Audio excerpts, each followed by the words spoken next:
కొంతమంది లేడీస్ కి ఆర్గాజం రావట్లేదని చెప్పేసి డాక్టర్స్ దగ్గరికి వెళ్తే వాళ్ళకి వైబ్రేటర్స్ గానీ సెక్సువల్ టాయ్స్ గానీ సజెస్ట్ చేస్తారు. కొంతమంది డివర్స్ తీసుకున్న లేడీస్ వేరే పెళ్లి చేసుకోవడం ఇష్టం లేక, వేరే మగాడిని నమ్మలేక ఇలాంటి వైబ్రేటర్స్ అనేది వాడుతూ ఉంటారు. కొంతమంది వైఫ్ అండ్ హస్బెండ్ కి ఏజ్ గ్యాప్ ఎక్కువ ఉండడం వల్ల వైఫ్ కరెక్ట్ గా ఏజ్ లోకి వచ్చేసరికి హస్బెండ్ ముసలోడు అయిపోతారు. హస్బెండ్ సాటిస్ఫై చేయలేకపోయేసరికి వైఫ్స్ కి వేరే అక్రమ సంబంధం పెట్టుకోవడం ఇష్టం లేక ఫ్లిప్కార్ట్ అండ్ అమెజాన్ లో ఇలాంటి వైబ్రేటర్స్ ఆర్డర్ పెట్టి రంగంలో దింపుతారు. ఈ వైబ్రేటర్స్ అనేది ఎలక్ట్రానిక్ డివైజెస్ అన్నమాట. ఒక్కసారి ఛార్జింగ్ పెట్టి వదిలేస్తే 3-4 గంటల పాటు వైబ్రేట్ అవుతూ ఉంటాయి. సో 3-4 గంటల పాటు కంటిన్యూస్ స్టిమ్యులేషన్ వల్ల వాళ్ళకి బెటర్ ఆర్గాజం వచ్చింది అని చెప్పేసి సర్వేలో తేలింది. ఈ ఫెమినిస్ట్లు అని చెప్పుకునే బ్యాచ్ అందరూ కూడా ఈ వైబ్రేటర్స్ అనేది రెగ్యులర్ గా వాడుతూ ఉంటారు. ఎందుకంటే వాళ్ళు మగాళ్ళని నమ్మరు కాబట్టి. వీటిని ఎక్కువగా మనం లేడీస్ హాస్టల్లో చూడొచ్చు.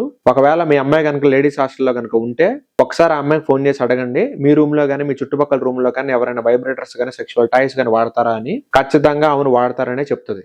ఒకప్పుడు వీటిని జనరల్ గా నార్త్ ఇండియన్ లేడీస్ వాడేవాళ్ళు. ఇప్పుడు మెల్లగా అలవాటు సౌత్ ఇండియన్స్ కూడా పాకిందనమాట. కాంపిటీస్ నువ్వు కూడా వాడుతున్నావు అని చెప్పేసి మీ కూతురు అడగొద్దు, ఎందుకంటే ఖచ్చితంగా అబద్ధం చెప్పేది కాబట్టి. 90s లో ఉన్న వాళ్ళందరికీ ఇది వాడటం అనేది పెద్ద భూతం లాంటిది. కానీ ఈ కాలం పిల్లలకు మాత్రం ఇది జస్ట్ ఒక టూత్ బ్రష్ వాడినట్టు అనమాట.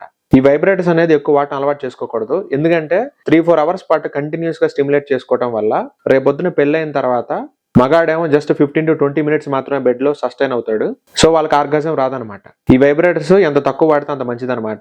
ఇన్ఫాక్ట్ వాడకపోతే ఇంకా మంచిది. ఎందుకంటే వైబ్రేటర్స్ ఏమో 3-4 అవర్స్ ఉంటాయి. బట్ రియాలిటీలో హస్బెండ్ మాత్రం ఒక 20 నుంచి 25 నిమిషాల సేపు బెడ్ లో సస్టైన్ అవ్వగలుగుతాడు.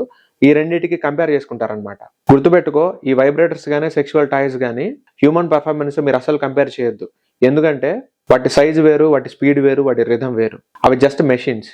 ఎంతసేపు కావాలంటే అంతసేపు వర్క్ అవుతాయి. కానీ మనుషులు అలా కాదు కదా. నా సజెషన్ ఏంటి అంటే వాటిని అసలు వాడొద్దనే చెప్తాను.